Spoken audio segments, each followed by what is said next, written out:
not lay a finger. 18 years old kayo lahat? Go! Hindi makalakad ng maayos? Awa naman kayo. Sandali lang. Sandali lang. Awa naman kayo. Sir, Hintayin mo I lang. cannot listen to his plea. He will, if he's going to live here and live out of the country, he will be there for long. Ang hinihingi niya lang na Ikaw naman sir, para na tayong glolokohan dito. Kamura-mura ng pamasahe papunta ron.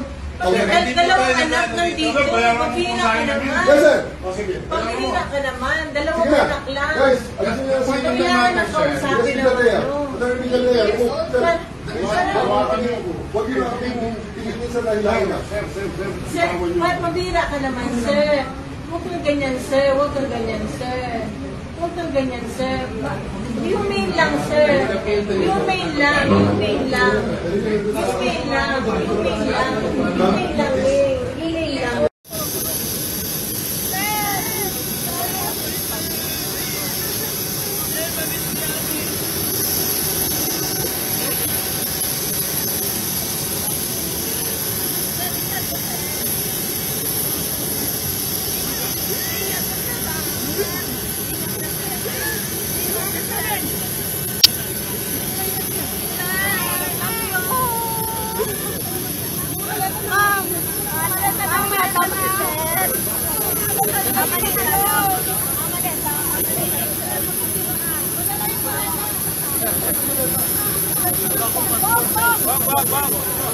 Alam na rin.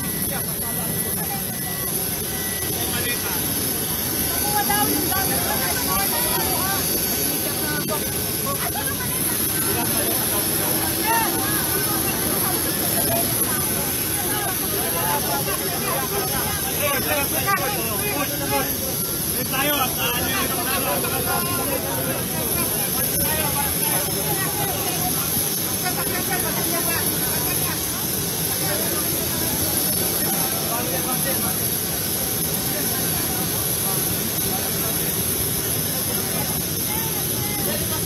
mga tao. Para maka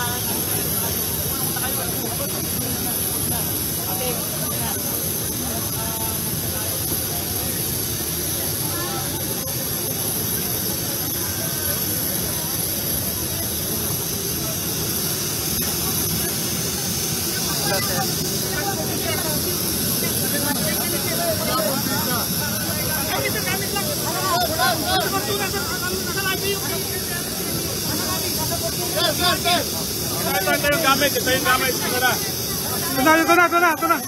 Andito na gamit. Tara mo.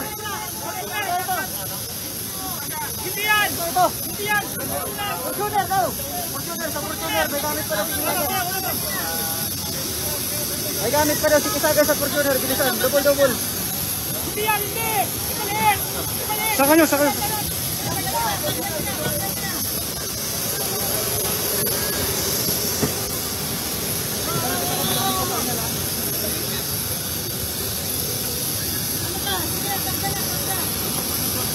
Ipagpapun mo!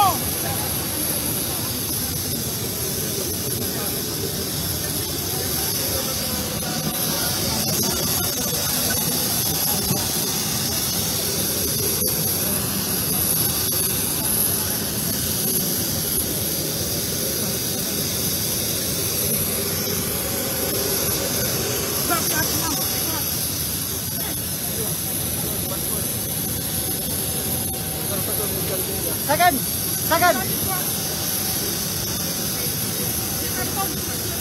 Ayaw karton.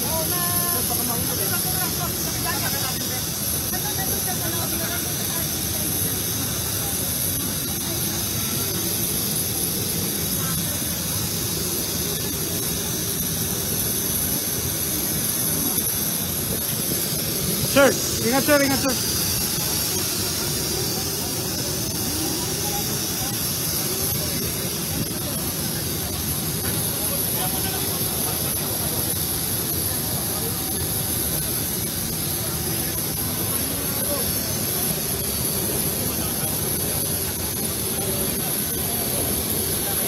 Kasi sino kasama kayo? CS lang. Si ES saka si... CS saka si... Ah?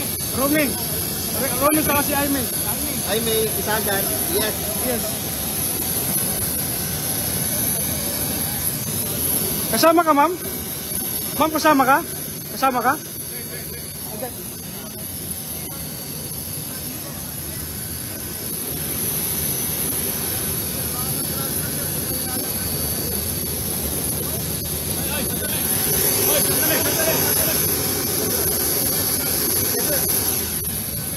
Kasama sir sa ano? Sino sir? Doon sa ibang bansa sir, sa ano? Netherlands. Oo sir. PRD dadalhin sa Netherlands. Inaresto ng Banyaga. Muli nga sir, sinama na rin. Wala na sir, wala na. Kanina sir. Ito, pulis na to ng Hague.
PRD nasakay na sa Learjet kasama si ES.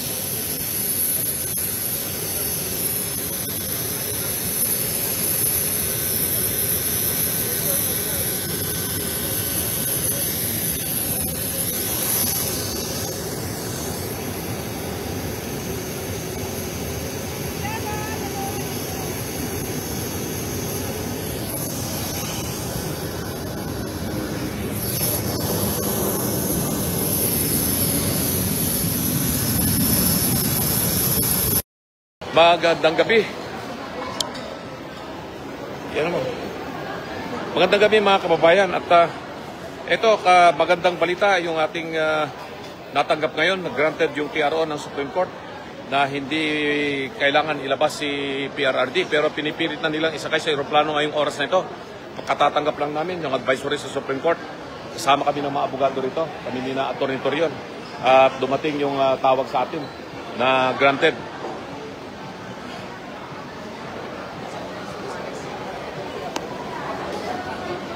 Ito, magkakasama kami ngayon. Yan, ni Atty. Torion.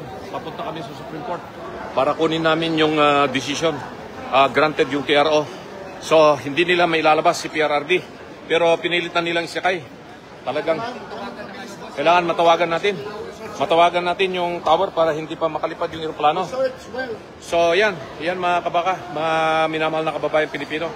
Ay talagang ito ay alam na ng mga nandito kami sa kapulisan na lumabas na yung TRO. Anong gate yung at meron ng desisyon ng Supreme Court na may temporary restraining order. So pakisabi na lang sa lahat ng mga vloggers ngayon, kayong mga kababayan na naka-monitor ngayon sa live na nangyari dito.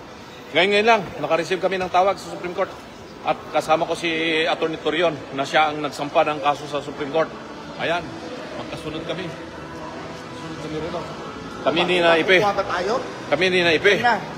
Oh, dito kami ni na Dito kami sa lobby ng ano. At papunta kami na sa Supreme para kunin yung written order. So hindi tayo papayag na yurakan nila yung karapatang pantao ni PRRD at ng sino mang Pilipino dito. Kaya mananaig ang hustisya dito sa Pilipinas. Hindi tayo pasasakop sa mga dayuhan na yun ang gustong mangyari itong mga nakaupo ngayon sa pamahalaan na babaliwalay nila ang ating saligang batas, ang soberenya ng Pilipinas na kailangan nating ipagpatuloy na ipaglaban. Hindi po tayo basta-basta susuko sa kanila. Mananaig pa rin ang kabutihan at justisya. Kaya mga kababayan, ulitin ko, impormasyon na nakalap namin, granted yung TRO, yung petition natin sa Supreme Court para hindi po nila madala at mailipad si Tati Digong. Pero balita natin, yung impormasyon natin ay binuhat siya, pinilit na isinakay sa bus at ililipad na nila sa pribadong eroplano. Kaya, yan. Ayun, ginagawa namin ang paraan na makontak ang tower para hindi mailipad yung eroplano na papaalis. Kasi pag nailipad nila si PRRD at nakalabas yan sa airspace at saka utos ng kwan, wala na talagang, ano na ito, tahasang paglabag na ng saligang batas itong ginagawa nila sa atin. At gusto nila talagang abusuhin ang karapatan ng mga bawat mamayang Pilipino na tahasang paglabas sa saligang batas natin.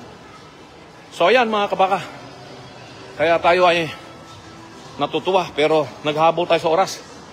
Kailangan nating makapunta kagad sa Supreme Court. Pero ipaalam nyo na po dyan sa media. Very reliable information itong nakuha natin.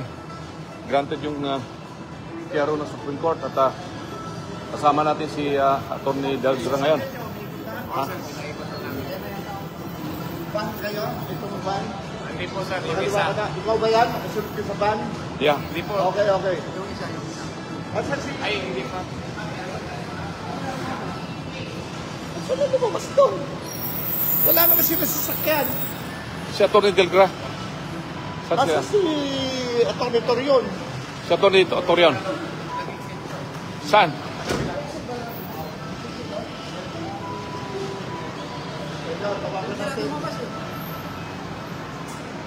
Ayan.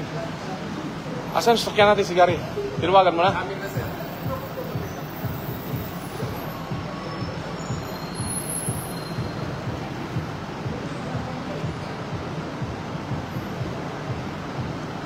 So ito mga kapakahintayin natin na huwag nating hayaan na basta na lamang kung yurakan nila yung karapatan nating lahat, mga mamamayang Pilipino. Dahil kung magagawa nila yan kay PRRD, magagawa nila yan sa ating lahat. Eh sino ba naman tayo? Ordinaryong mamamayan lang tayo, mahirap yung buhay natin. Kung yung naging Pangulo ng Pilipinas, pinakamagaling na Pangulo ng Pilipinas, eh ganun na lamang po kung tratuhin nila. Eh di tayo mga ordinaryong mamamayang Pilipino ay kayang-kaya po nilang yurakan, abusuhin yung ating mga karapatan. Pag napalampas po natin ito at nagawan po nila yung kagustuhan po nila na mananaig ang kadiliman, mananaig ang kasamaan dito sa ating bayang Pilipinas, hindi ko na alam kung ano mangyayari sa atin. So ito mga kababayan, patungo po tayo ngayon sa Supreme Court. Tatawagan na si Atty. Torion. Asan si Ikwan? Asan si General? Ikot tayo doon. Ikot tayo. Asan si General? Si General, asan siya? General, may ikot ko. Nabag ko eh. Hindi mo tumayo. Asan si General? Tumayo na siya sir eh. Tako, ano ba yan? Hindi ta.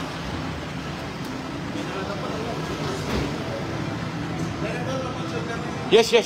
Idol namin kayo, taga Makaldan, Pangasinan. Yeah. Mga kabaka. Salamat. Mga kabaka, oo. Opo. Taga Pangasinan po ako. Taga Pangasinan kayo, Thank you, Mat. Senator. Ay, Kamiling. May Ilocano kayo, Mat. Ay, kasi ako, kapag pata kayo ng Ilocano. Mga Pwede. kabaka. Tipod-pod nung Ilocano ka talaga nga, nasayat. Yan ang mga kabaka. oh. Yan. Mga kabaka. Yan, Boto mga natin kabaka. to. Salamat. Hi. Ay, antan. Kumang tungkol siya kayo. Convention nyo. Makantakilan siya man. Taan eh, muna kami sa Supreme Court. Talang tini kidala gabay dalan kidnapod da yakan dala da Europe katon una kami sa Supreme Court alam may tiaro. Non kapitana, makantakilan siya man ha. Bayan pa nga. Salamat. Kay Boy Vice, putan. Kaon. Salamat. Ay, nako.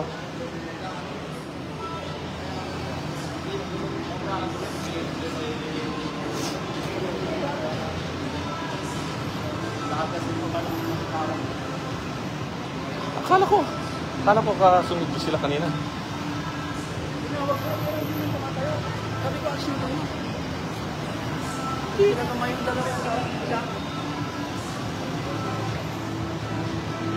Yan. Tawagan mo siya. Hindi tawagan mo siya para alam niya kasi punta niya hindi niya makita. Yan. So ayan, mga kababayan, abangan natin. At yung isang sasakyan ay nauna na. Meron lamang akong hinihintay na isang kasama.